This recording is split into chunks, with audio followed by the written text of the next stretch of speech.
released new body cam footage surrounding events before the death of David Harris. Good evening to you. I'm Jennifer Andrews.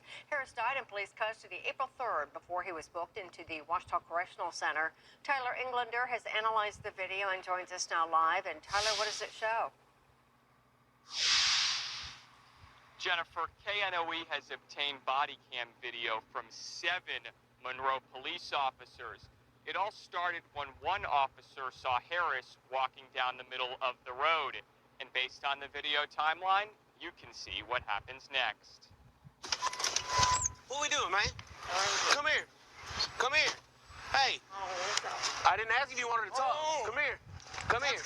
Hey, come here. Come here. These are the first moments when a Monroe police officer encountered 51-year-old David Harris on April 3rd. The officer observed Harris walking in the middle of the street near Standifer and Alabama Street. I don't like the way you acting. I don't like the way you acting right now, homie. All right? I'm gonna take you to the hospital.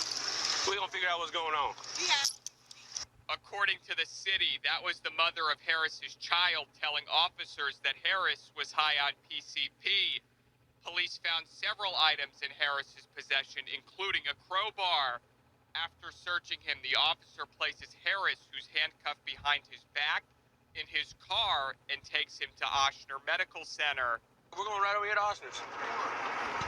Get you some help, bro. It took 5 minutes to get to Ochsner, and the ride was relatively calm. However, that changed once they arrived at the facility. Harris started begging to be let out of the car. Stop kicking. Hey. Hey. Stop. When the officer goes to open the door, Harris managed to move his hands in front of him.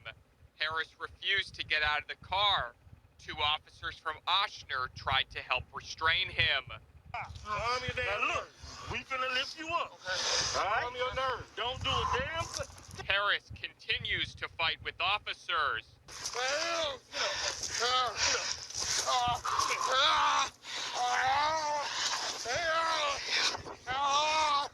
It took nearly 12 minutes for the officers to get Harris back in a squad car. The officer decided to take him to the Ouachita Correctional Center instead of the hospital. Ash, run that hobble under because he's already pulled his cuffs through once. The ride to OCC took under 2 minutes. Nothing was said between Harris and the officer. Once they got to OCC, this body camera video from a different officer shows Harris being brought into the facility. Once he got there, he was checked out by a nurse. I hope he's not dead. CPR is performed on Harris at OCC, but he didn't make it. Jennifer, just last week, District Attorney Steve Tu decided against prosecuting any of the officers involved. Now, I did reach out to the Harris family attorney, but haven't heard back. Live in Monroe, Tyler Englander, KNOE 8 News.